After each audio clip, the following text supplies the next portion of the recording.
Buenas tardes, hermanos. Que Dios les bendiga. Es una enorme bendición tenerlos aquí y también a los hermanos que están en la plataforma Zoom. Dios les bendiga a cada uno de ustedes. Eh, Vamos a dedicar este tiempo con una pequeña oración y dejar todo en las manos del Señor. Señor, te damos gracias el día de hoy porque nos tienes aquí una vez más, porque una vez más estamos reunidos como tu iglesia, Padre, a venir a escuchar tu palabra, a venir a adorarte a tu casa, Señor. Te pido que este momento sea especial para nosotros, Señor, en el que podamos escuchar tu palabra, nos podamos sentir gozosos, Señor, y podamos estar en comunión unos con los otros. Señor, te pedimos que tu palabra, Señor, cale en nuestros corazones, Señor, y quede atesorada, Padre, y que nos ayude, Señor, en nuestro diario vivir, Señor, a acercarnos más a ti, Señor, y vivir una vida más agradable para ti, Señor. Todo esto te lo pedimos, Señor, en el nombre de nuestro Señor y Salvador Jesucristo. Amén y amén. A continuación, leeremos una corta lectura bíblica en el Evangelio de Juan, capítulo 4, versículo 23 al 24. La palabra de Dios dice así: mas la hora viene, y ahora es, cuando los verdaderos adoradores adorarán al Padre en espíritu y en verdad, porque también el Padre tales adoradores busca que le adoren. Dios es espíritu, y los que le adoran en espíritu y en verdad es necesario que adoren. Continuamos, hermano, con nuestro himno del himnario Celebremos su gloria.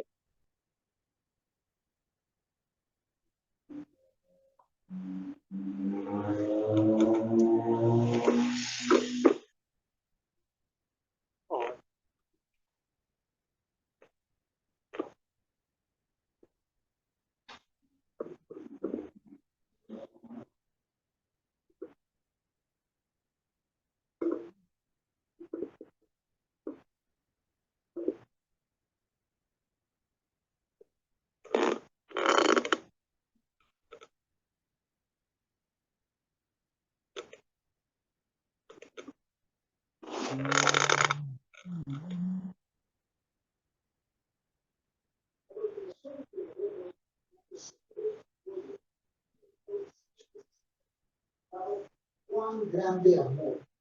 En la carta de los Efesios 2, 4 y 5 nos dice, pero Dios por su gran amor nos dio vida. Entonemos al Señor con gozo.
Continuamos, hermanos, con la información semanal.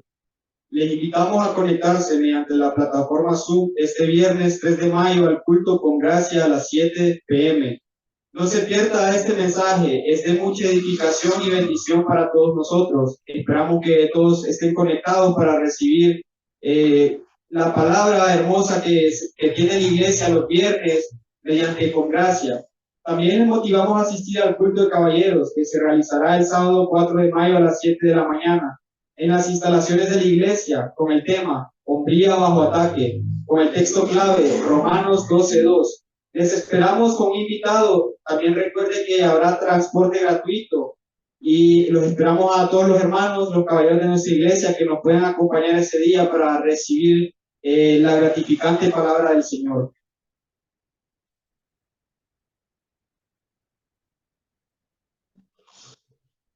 Continuamos, hermanos, con las noticias del fin. Trump explica su plan de corte militarista para deportar a entre 15 y 20 millones de personas. No es habitual que los principales candidatos presidenciales de cualquier lado del espectro político salgan de los confines de los complementarios preparados, los discursos de campaña y las audiencias afines, por lo que merece la pena prestar atención cuando realmente responden a preguntas detalladas. Trump evitó dar detalles concretos sobre la mayoría de los temas. No se comprometió a llevar a cabo el proyecto 2025 que sus partidarios prevén para acabar con el Estado profundo. Mediante la reclasificación de una parte mucho mayor del gobierno federal como cargos políticos, estamos estudiando muchas cosas distintas. La función pública es a la vez muy buena y muy mala, dijo. Trump insistió en que dejaría la cuestión del derecho del aborto en manos de los estados, incluso si eso significara permitirles encarcelar a las mujeres que busquen abortar. Tendrán que hablar con cada uno de los estados, dijo, aunque en los mitines se ha referido a las personas encarceladas por asaltar al Capitolio de Estados Unidos como rehenes. No se comprometió a indultar a cada uno de ellos. Si alguien fuera malvado y malo, lo vería de otra manera, dijo. Dijo que su promesa de ser un dictador era una broma y algunos de sus comentarios más extravagantes, dijo, eran solo bromas. Dijo que su repetida promesa de declararse dictador por un día entraba en esa categoría. Puede que la defensa de la broma no calme las preocupaciones de los estadounidenses que temen de verdad la presión de Donald Trump. Ejerce sobre el sistema de gobierno estadounidense. Trump pareció sorprendido por la idea de que algunos de sus partidarios en la 22ª enmienda debería ser revocada para que él pudiera servir más de 2 mandatos.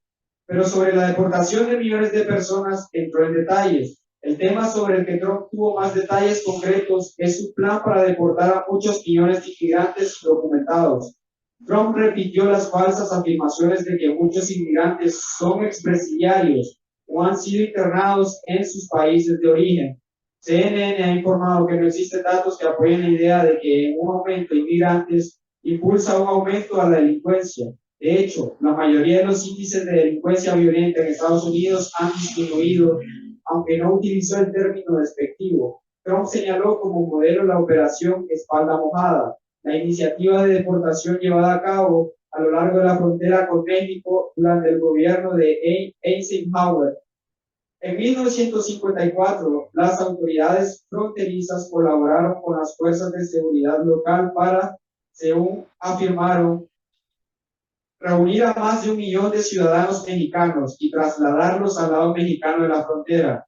Los historiadores, como informó CNN en el año 2016, han argumentado que en realidad se deportó a mucha menos gente, ya que muchas personas fueron detenidas varias veces. También señalan que muchos ciudadanos estadounidenses quedaron atrapados en la redada y fueron deportados por error.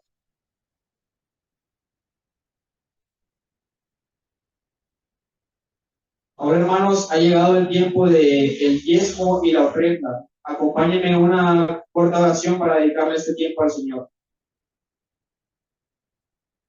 Señor, te damos gracias, Señor, porque tú siempre nos provees, Padre, porque todo lo que tenemos es gracias a tu misericordia, Señor.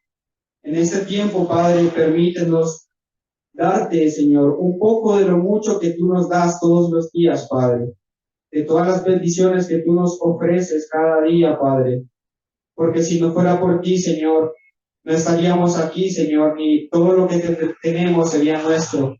Padre, te pido que bendiga Salvador Alegre, Señor, y que el que no tenga, Señor, también sea bendecido, Padre. Te pido, Señor, por los hermanos que no tienen un empleo, Señor, que tienen dificultades económicas, Señor. Que tu mano misericordiosa sea sobre sus vidas, Padre, y tú puedas suplir cada una de sus necesidades, Señor. Gracias, Señor, por este tiempo, en el nombre de nuestro Señor y Salvador Jesucristo. Amén y amén.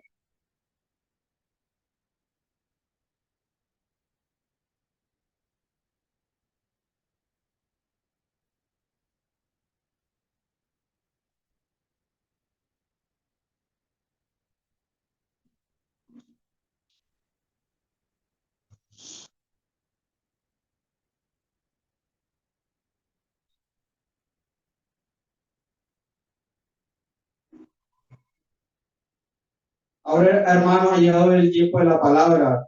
Hoy tendremos un video presentado por el pastor Emil Carballosa con el tema Cristo en el milenio.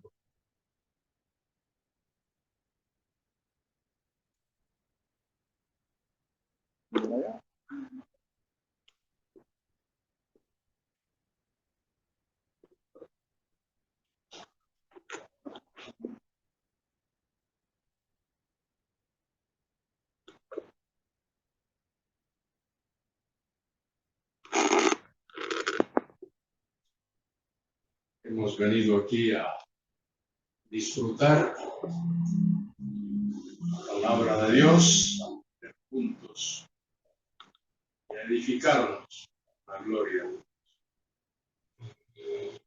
Anoche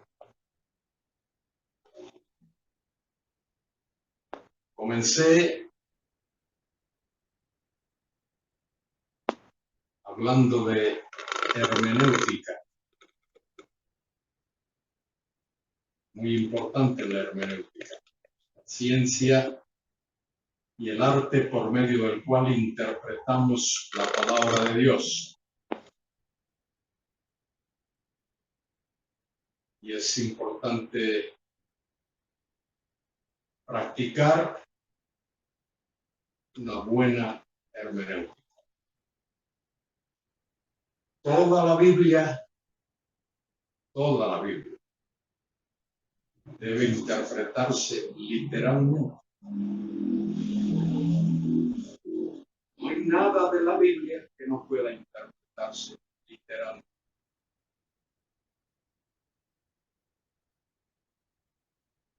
Es importante entender qué significa interpretar literalmente. Dar a cada palabra el significado que tiene normalmente, cotidianamente. En la Biblia se usan muchas figuras. Se llama figuras de dicción. En la Biblia hay mucho lenguaje figurado. Pero el lenguaje figurado tiene un equivalente, igual que en castellano. El lenguaje figurado que se usa en la Biblia tiene un equivalente. Ese equivalente es su significado literal. Cristo dijo en una ocasión: yo soy la puerta. Ahora, nadie va a pensar que Jesucristo quiso decir que él era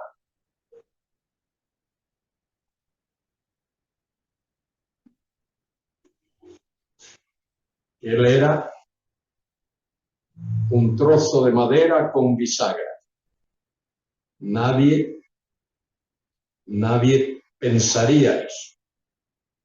Póngame atención porque esto que estoy diciendo es muy serio. Ese sí es serio. Que muchas de las herejías que hay en el mundo hoy se debe a una interpretación defectuosa o deficiente de la Biblia, a una hermenéutica errada, errónea. De manera que esto no es broma, esto que estoy diciendo. Ahora, sabemos que una puerta es un sitio por el cual se entra. Entonces, puerta equivale a lugar de entrada. Lugar de entrada es el significado literal. Ese es el equivalente. Cuando Cristo dice, yo soy la puerta, no una puerta, la puerta. Él está diciendo que Él es la única manera de entrar en el cielo, en la presencia del Padre. Es el único. Cristo dijo, yo soy el pan de vida. Pero nadie se imagina que Cristo quiso decir que Él es eso que comemos para desayunar, hecho de harina, de trigo, o de cebada, o de maíz. En primer lugar, la palabra pan, en el idioma hebreo, la palabra lechem, la palabra lechem significa comida, significa alimento. Entonces Cristo quiso decir que Él es el alimento de vida, lo que de verdad nos da vida. Fíjese que en nuestro idioma, por lo menos allá en España, cuando decimos que un hombre, padre de familia, es el que gana el pan. ¿Se usa aquí esa expresión? Sí. Pero, fíjese, estamos usando esa expresión queriendo decir no solo que él le trae una barra de pan, le lleva otras cosas, le lleva carne, le lleva arroz, le lleva garbanzos, le lleva lentejas. Entonces, él es el padre de familia que gana el pan para la familia, que gana el alimento, que trabaja para llevar a la familia lo que la familia necesita. De manera que hago esta advertencia a todos los que están aquí, pastores, enseñadores, predicadores. La Biblia hay que interpretarla literalmente, teniendo en cuenta, como dije anoche, el uso de la gramática, la historia, el contexto. Y el contexto es el medio, el ambiente en la cual o en el cual, el ambiente en el cual se usa una palabra, una expresión.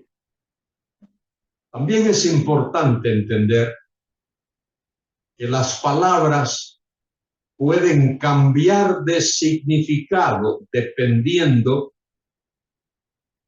del lugar y del uso. Por eso hay que mirar el contexto de la palabra. Bien, hablé de eso anoche. Y también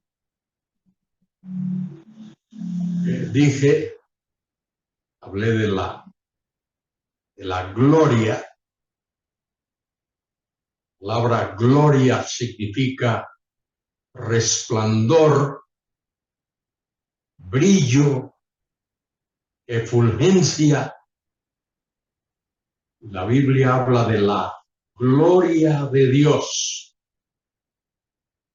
habla de la gloria de Cristo.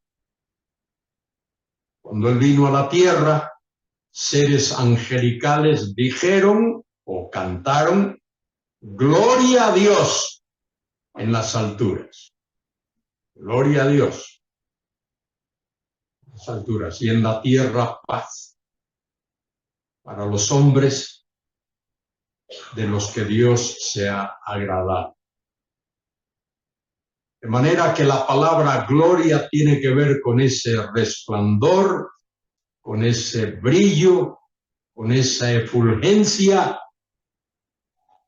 que pertenece a Dios. Esto se destaca mucho en el Antiguo Testamento. Dios es Dios de gloria excelsa. Su gloria es incomparable.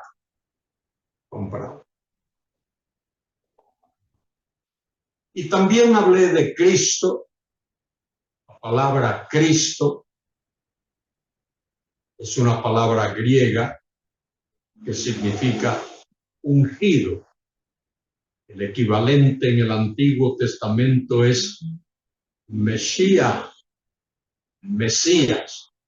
El Mesías es el ungido. En el Antiguo Testamento, el sumo sacerdote era ungido cuando era inaugurado. Profetas eran ungidos para comenzar su ministerio. Y el rey era ungido cuando comenzaba a reinar. Pero esos son ungidos. Jesucristo es el ungido. Hay que ponerle ahí un artículo determinado. Él es el ungido, como Él no hay otro. Y el Mesías, el ungido, que vendría, el hijo de David, simiente de Abraham, que vendría, según la profecía del Antiguo Testamento, ese sería el hijo del Dios viviente. Y el hijo del Dios viviente significa que Él es Dios. Eso lo reconoció el sumo sacerdote Caifás cuando en Mateo 26 examinó a Cristo, interrogó a Cristo y le dijo, júrame. Lo puso bajo juramento. Júrame que tú eres el Cristo. Mashiach, el Mesías. Y luego añade, el Hijo del Dios viviente. Cristo le dijo, tú lo has dicho. Queriendo decir, es verdad. Es verdad que soy el Mesías. Es verdad, como lo has dicho, que soy el Hijo del Dios viviente. ¿Cuál fue la reacción de Caifás? ¿Cuál fue la reacción de Caifás? Rasgó sus vestiduras, se escandalizó, se ofendió. ¿Y qué dijo? ¿Qué más dijo? Este es un blasfemo, hay que matarlo. Porque si Cristo no es el Hijo del Dios viviente, no es Dios.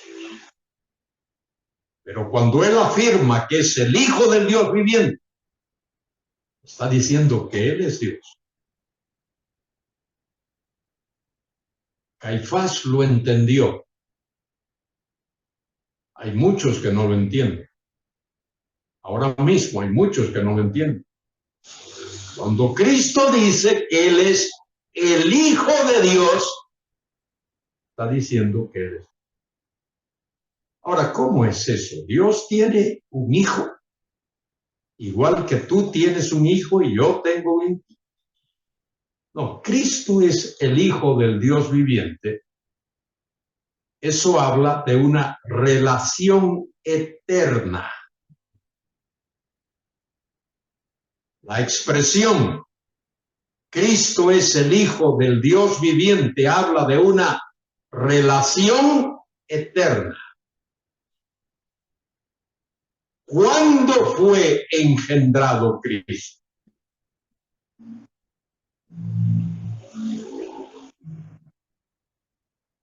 ¿Cuándo fue engendrado?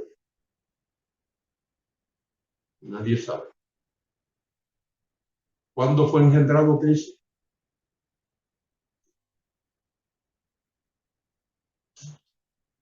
Jamás.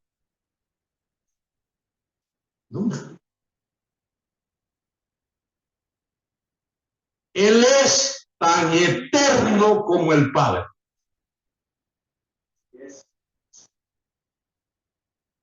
El Padre ha existido siempre, el Hijo ha existido siempre. La misma gloria del Padre es la gloria del Hijo. La eternidad del Padre es la eternidad del Hijo. La misma. La omnipotencia del Padre es la misma del Hijo. Los mismos atributos que el Padre posee, el Hijo los posee. De manera que Él es el eterno Hijo de Dios por su relación eterna con Dios. Cuando se habla de Cristo como el Hijo de Dios, lo que quiere decirse es una relación eterna entre el Padre Celestial, Dios el Padre, la primera persona de la Trinidad, y la segunda persona de la Trinidad, Dios Hijo. Cuando hablamos de primera persona, segunda persona y tercera persona, no estamos hablando de rangos, de superioridad.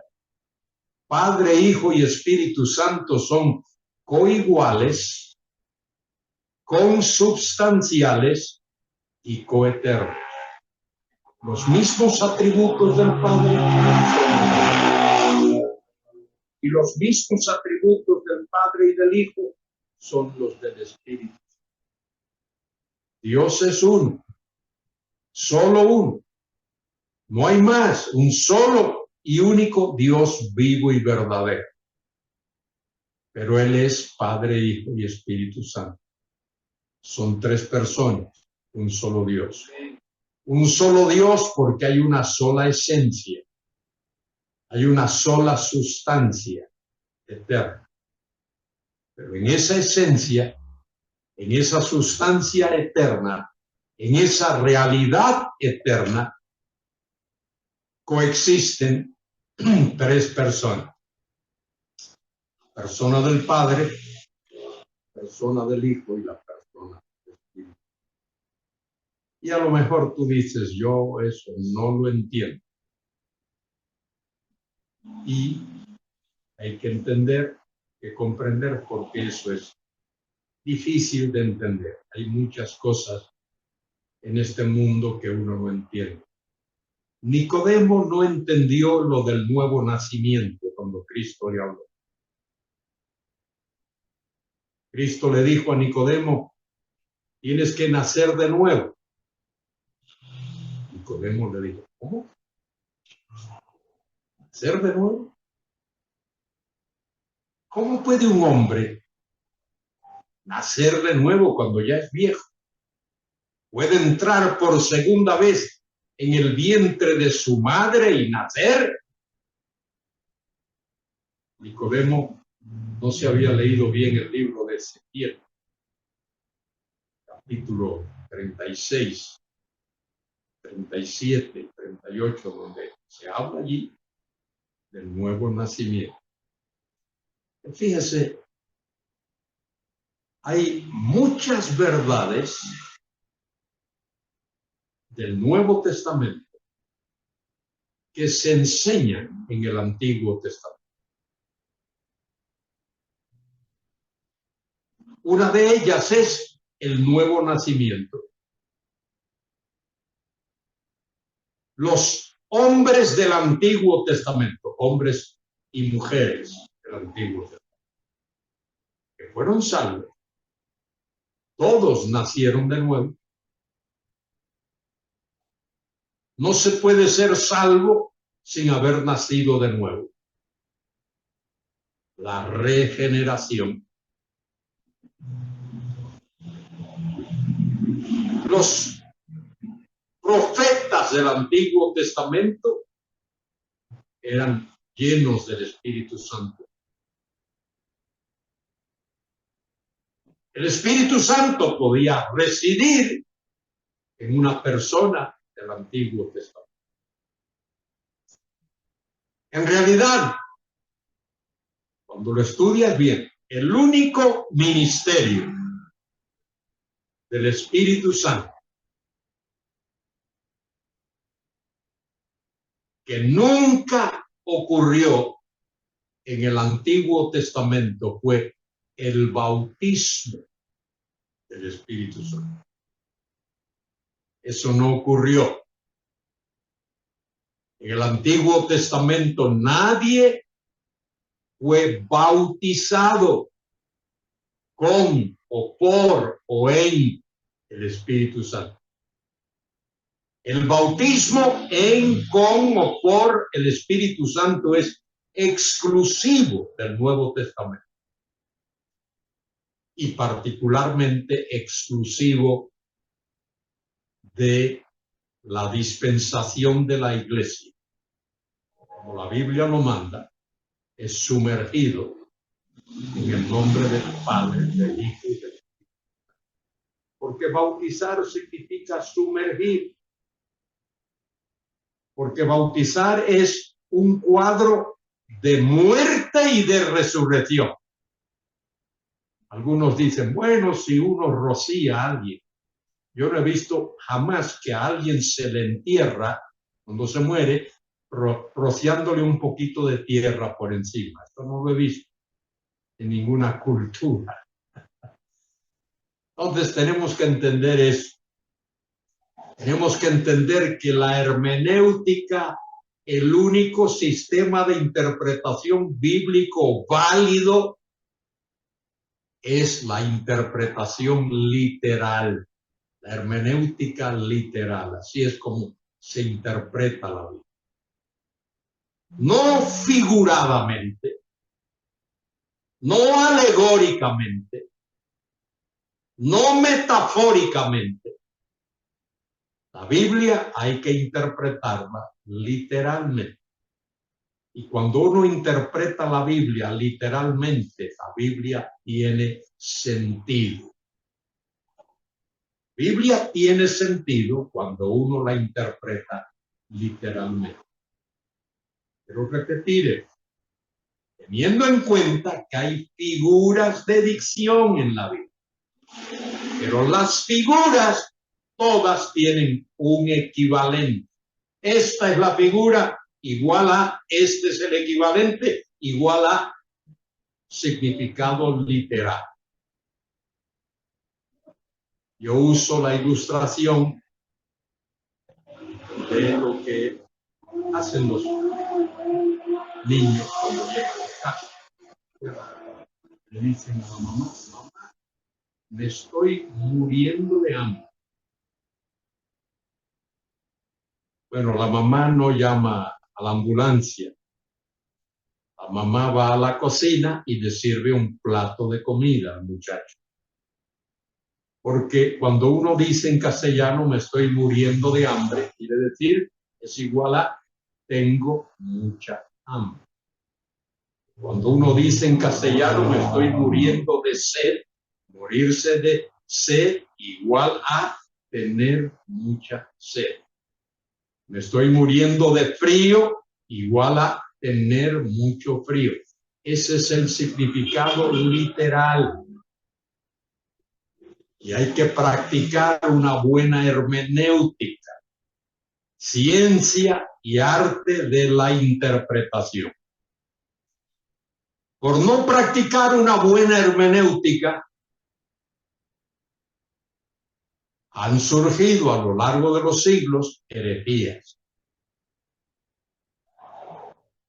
algunas terribles, y han surgido interpretaciones defectuosas. Por ejemplo, con respecto del milenio. Estamos estudiando la gloria de Cristo en el milenio. Según la palabra de Dios, la Biblia, el milenio es el reinado terrenal de Cristo, que durará 1000 años. Milenio es que Cristo, nuestro Señor y Salvador,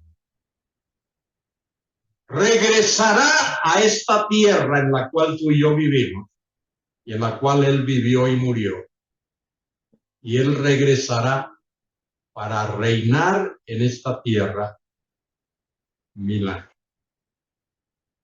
Ese es el significado literal de esa expresión. Algunos no lo han visto así. Algunos no lo ven así.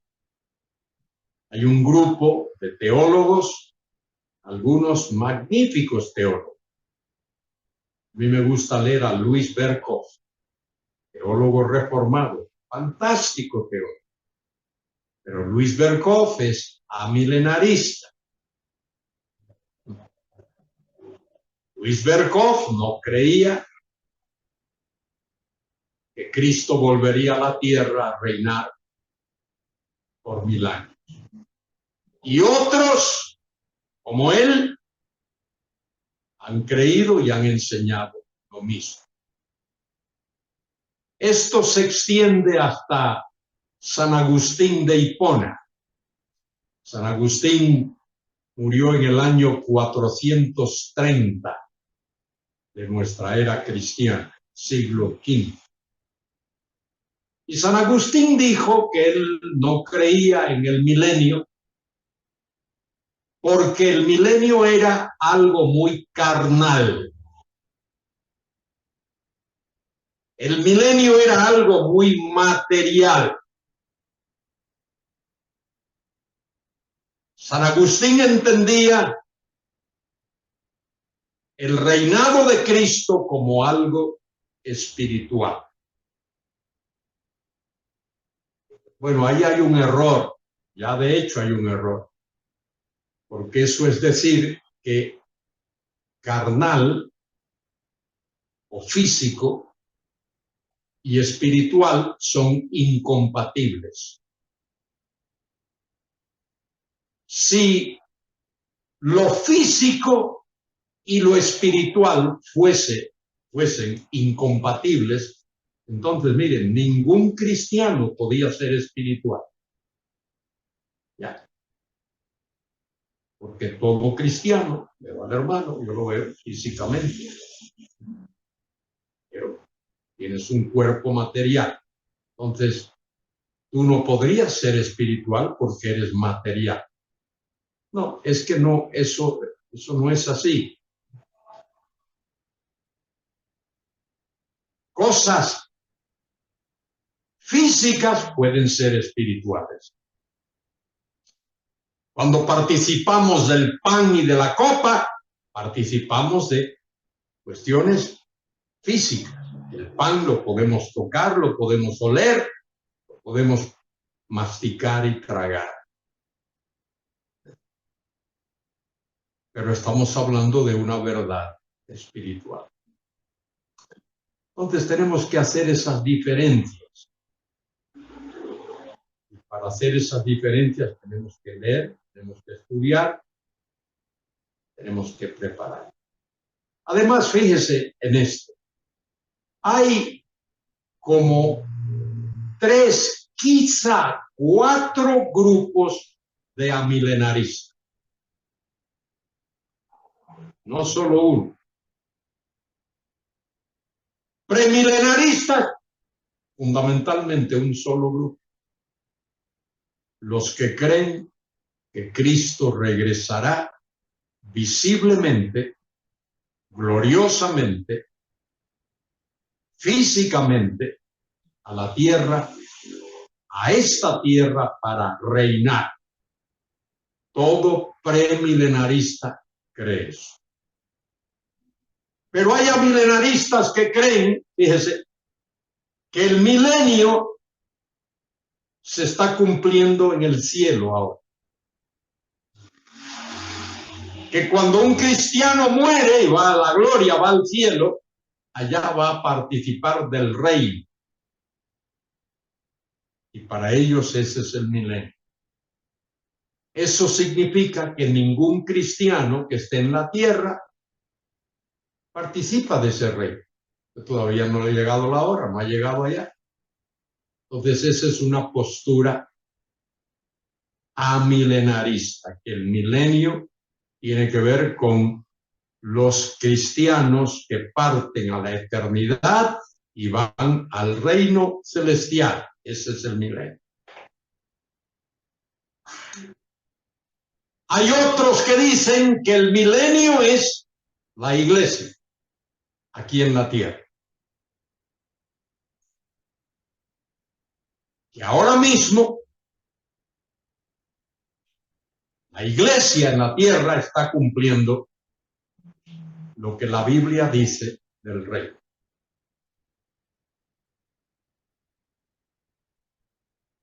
Que no tiene que esperar a llegar al cielo. Cuando se convierte aquí, entra ya en él. Y así hay algunos otros grupos. He leído como de 3, quizá 4 grupos diferentes de amilenaristas.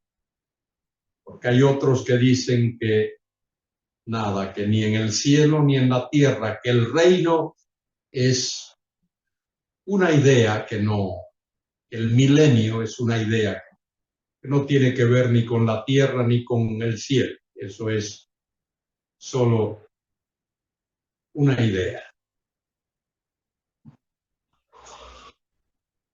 Entonces, es importante que tengamos nuestra mente clara, que entendamos bien la Biblia. El milenio, quiero definirlo otra vez. Tiene que ver con el reinado terrenal de Cristo cuando regrese a la tierra por segunda vez. El milenio tiene que ver con la manifestación visible de la gloria de Cristo, cuando Él será exaltado, tanto en su humanidad como en su deidad. Cristo es una persona teantrópica. Teantrópica, la palabra teantrópica significa que Él es Dios encarnado. Él es el Dios que se encarnó, que vino a este mundo y se encarnó. Y Él participa de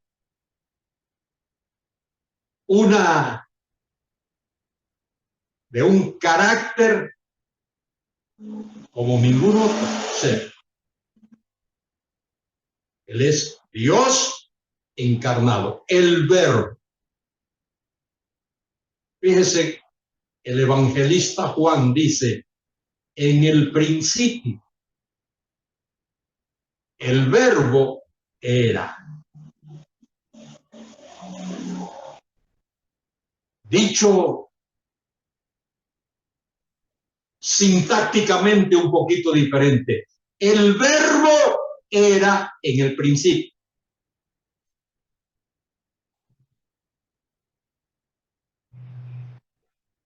¿Cuál principio? Cualquier principio que sea. Puede ser el de Génesis 1:1.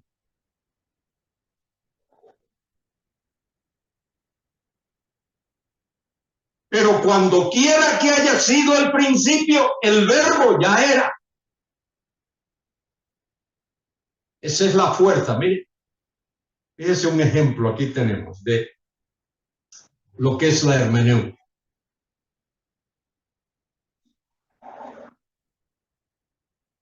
Histórica, gramatical, contextual.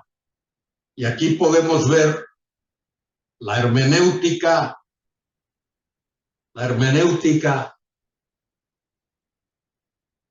gramatical.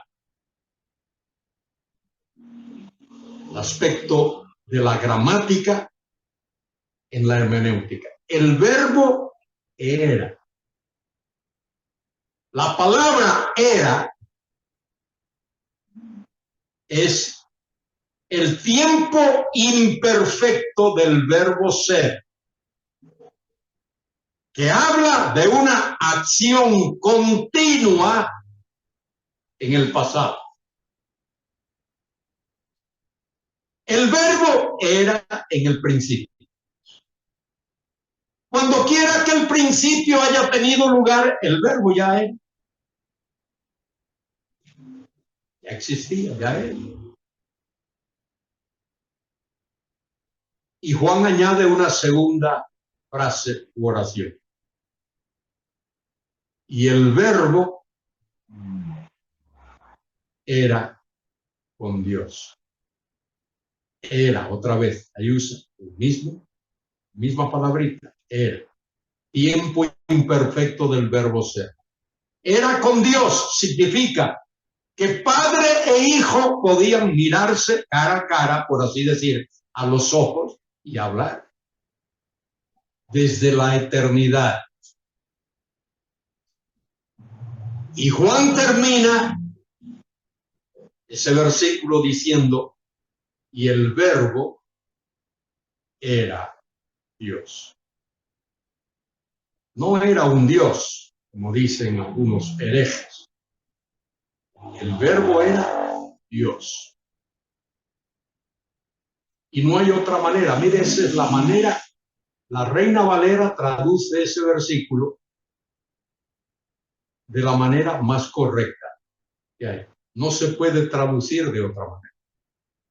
Es más, decir que el verbo era un Dios, eso es una aberración, es un error gramatical, es torcer lo que la palabra no dice, es una herejía.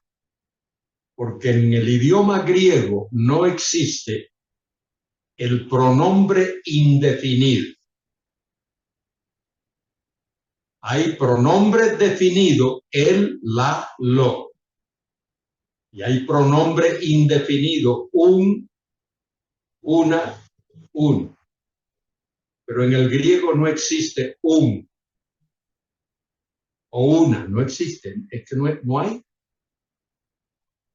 En el griego, un sustantivo o lleva un artículo o no lleva nada. Y eso es por razón de énfasis. Cuando llevan artículo es para identificar. Llegó el hombre. O llegó el presidente. Es para enfatizar, para identificar. Cuando no lleva artículo, es para destacar la cualidad interna de ese sustantivo. Llegó hombre. Llegó alguien que tiene la peculiaridad, la característica de ser hombre. Y fíjese si eso es importante. Disculpen que me extienda un poquito en esto, pero es importante. Si uno obvia eso, ese aspecto gramatical, comete errores increíbles. Por ejemplo, el Señor Jesucristo le dijo a la samaritana: Dios es espíritu. Ahí la palabra espíritu no lleva artículo. Según los herejes, eso habría que traducirlo: Dios es un espíritu. ¡Qué error! En Primera de Juan 1:5 ocurre lo mismo. Dice allí, Primera de Juan 1:5, Dios es luz. Y luz no lleva artículo. Entonces eso habría que traducirlo: Dios es una luz. De las muchas que hay, Dios es uno. Cuando los ángeles cantaron o dijeron o anunciaron la venida de Cristo, dijeron gloria. Ahí Dios no lleva artículo. ¿Qué están diciendo? Gloria a un Dios. Entonces hay que entender, queridos hermanos, hermanas, amigos, la gramática de las Escrituras. Y la Biblia hay que interpretarla literalmente, no figuradamente, no metafóricamente,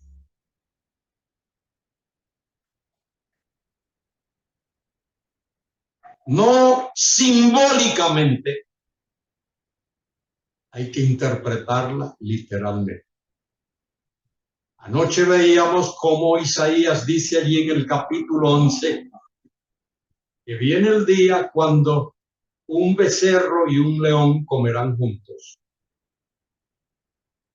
y van a comer la misma comida, hierba. El león va a perder su apetito carnívoro y va a regresar al mismo que tenía antes de la entrada del pecado. Antes de la entrada del pecado, el león no era carnívoro, no era fiel. Eso surge a raíz de la entrada del pecado.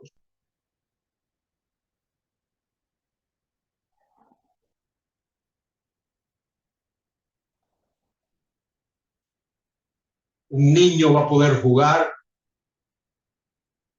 con una culebra, una serpiente, no le va a hacer daño. No, lo que la Biblia está anunciando, lo que la Biblia está diciendo, y es lo que hay que entender, y entenderlo tal como la Biblia lo dice, es que vendrá un tiempo cuando habrá cambios tremendos en la tierra. Va a haber cambios físicos. Las altas cordilleras, los montes van a bajar. Y las profundidades van a subir. A haber cambios. Fíjese en un texto en la Biblia, en el Evangelio según San Mateo, capítulo 19. Jesús ha hablado con sus discípulos de cambios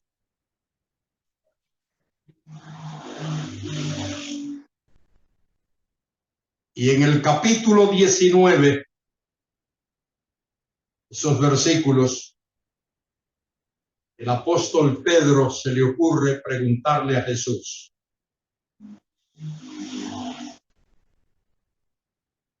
o decirle a Jesús, versículo 27, he aquí nosotros hemos dejado todo y te hemos seguido. ¿Qué pues tendremos? ¿Qué recompensa habrá? Una buena pregunta.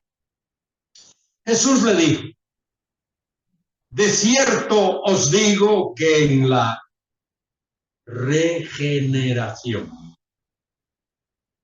¿Veis ahí la palabrita regeneración? Marca esa palabra. En la regeneración. Esa palabrita en el griego es palingenesia. Palín significa otra vez, algo que se repite. En la palín, otra vez, genesía, génesis. Y se traduce ahí correctamente, regeneración. Mire, Cristo anuncia, podría decir, profetiza, en concordancia con lo que dicen los profetas, que va a haber una palingenesia, una regeneración, un cambio radical.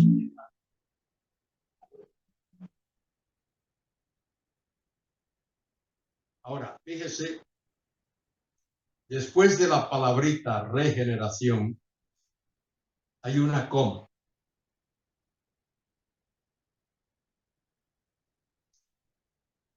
Para explicar qué significa eso de regeneración.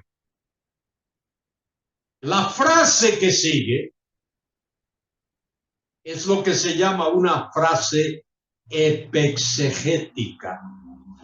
Frase epexegética es una que sigue a lo que se ha dicho para explicar el significado de lo que se ha dicho.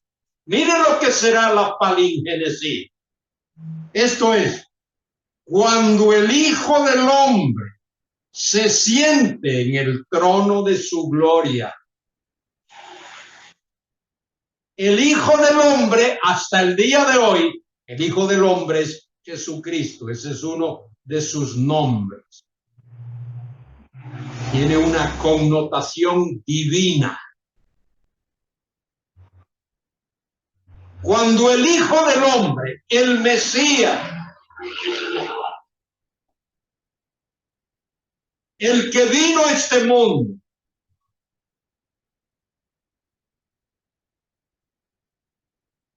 y padeció por nuestros pecados, murió en la cruz, derramó su sangre, dio su vida. Derramar su sangre es que él dio su vida. Pues la expresión, la regeneración, la palingenesia. La palabrita palingenesia ahí equivale al milenio.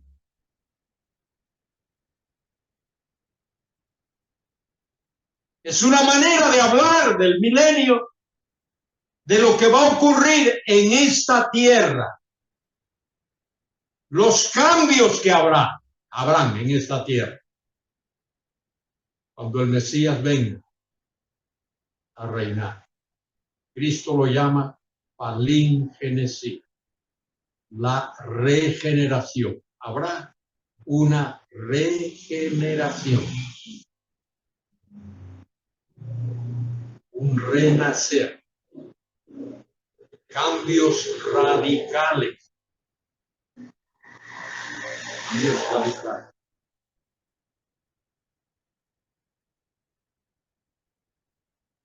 El mundo en el que tú y yo vivimos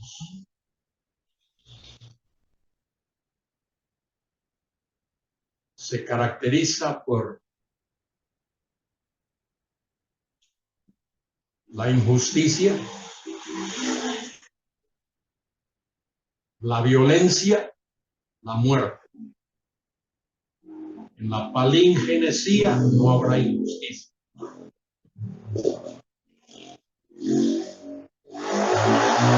¿Sabes cuál es uno de los nombres del Mesías?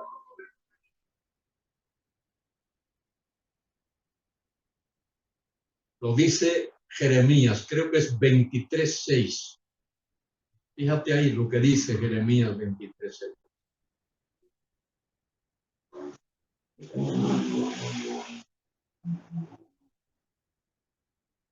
Dice que su nombre es Yahvé Zidkenu. Esa frase significa Jehová, justicia nuestra. Ese es su nombre. Porque una de las cosas que caracterizarán al reino será la justicia. Porque el Rey de justicia estará reinando. Jehová, justicia nuestra.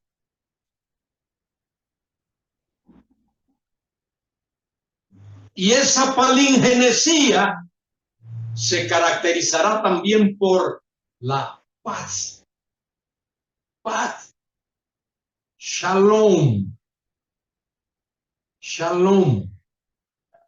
Saludo cotidiano entre los judíos.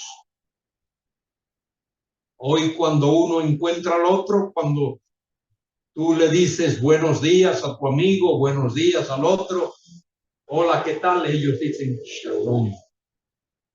Paz. Y uno de los nombres del Mesías es paz. Él es Yahvé Shalom.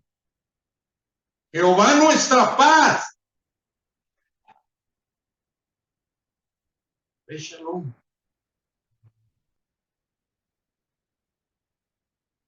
Y el judío cuando se encuentra con el amigo, le saluda Shalom. Y cuando se despide, repite Shalom, Shalom.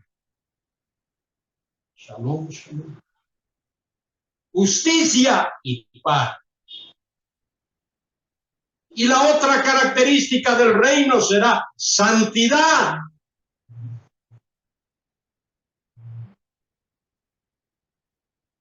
Habrá santidad. Palingenesía, cambio radical. Este mundo de injusticia será un mundo de justicia. Y un mundo de guerra y de violencia será un mundo de paz.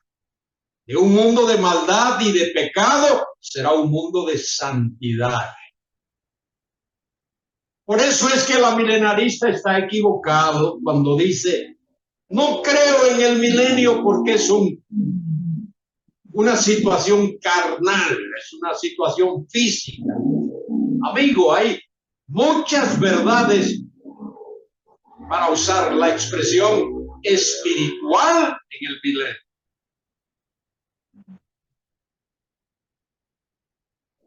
¿Alguien consideraría que la adoración es algo carnal? El milenio se caracterizará por la adoración al Mesías.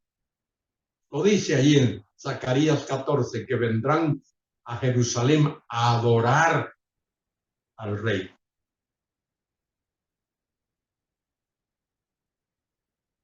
¿Alguien consideraría que dar honor y gloria y alabanza es algo carnal? El milenio se caracterizará por la alabanza, el honor, la gloria que se dará al Señor. Bueno, dice allí cuando el Hijo del Hombre se siente en el trono de su gloria. No he leído ningún libro de historia donde se diga que el Mesías ha regresado y se ha sentado en el trono de David y ha reinado.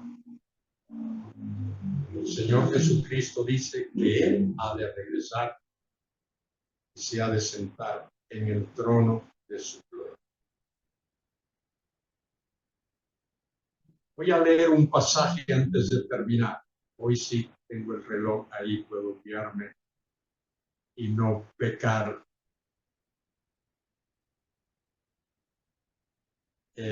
por ignorar el tiempo. Leed conmigo Isaías 40. Esto constata lo que he dicho ya en esta mañana. Solo vamos a leer estos versículos. Consolaos, consolaos, pueblo mío, dice vuestro Dios. Hablad al corazón de Jerusalén, decid a voces que su tiempo es ya cumplido, que su pecado es perdonado, que doble ha recibido de la mano de Jehová por todos sus pecados. De paso, la palabra doble ahí significa medida plena. Esa es otra figura de dicción. Es como cuando tú ves a alguien que se parece mucho a otra persona, tú dices, es su doble. No es su doble, es que se parece mucho. Cuando dice ahí, doble, Dios le va a dar una abundante bendición. Voz que clama en el desierto, preparad el camino a Jehová, enderezad calzada en la soledad a nuestro Dios. Ahora mire lo que hablaba de los cambios geográficos y físicos. Versículo 4. Todo valle sea alzado y bájese todo monte y collado, y lo torcido se enderece y lo áspero se allane, y se manifestará la gloria de Jehová. Ese es el rey. Ese es el milenio. Y toda carne juntamente la verá, porque la boca de Jehová ha hablado. Mire, habla ahí de toda carne que lo verá. Todo ser humano, todo ser viviente que esté en ese reino. Voz que decía, da voces, y yo respondí, ¿qué tengo que decir a voces? Que toda carne es hierba y toda su gloria como flor del campo, la hierba se seca, la flor se marchita, porque el viento de Jehová, el espíritu de Jehová, sopló en ella. Ciertamente como hierba es el pueblo. Sécase la hierba, marchítase la flor, mas la palabra de Dios nuestro permanece para siempre. Súbete sobre un monte alto, anunciadora de Sión, levanta fuertemente tu voz, anunciadora de Jerusalén, levántala, no temas, di a las ciudades de Judá, ve aquí vuestro Dios. Ese es el Mesías que viene con gloria, con poder, con majestad, para establecer su reino. Ved aquí al Dios vuestro. Versículo 10. He aquí que Jehová el Señor vendrá con poder y su brazo señoreará. He aquí que su recompensa viene con él y su paga delante de su rostro. Tremenda descripción de lo que va a ocurrir cuando el Mesías venga a reinar. Él va a venir y va a reinar. Y reinaremos con él, como dice Apocalipsis 5:10. Ahora, antes de que él venga a reinar, algo va a ocurrir. El próximo paso en el plan de Dios es recoger a su iglesia. Sacaste la alfombra, papá. Todos sus redimidos. A partir del día de Pentecostés en adelante, su iglesia. Dice allí Romanos 11:25, cuando haya entrado la plenitud de los sentidos, cuando la iglesia sea completada, el Señor la va a recoger para llevarla a su presencia.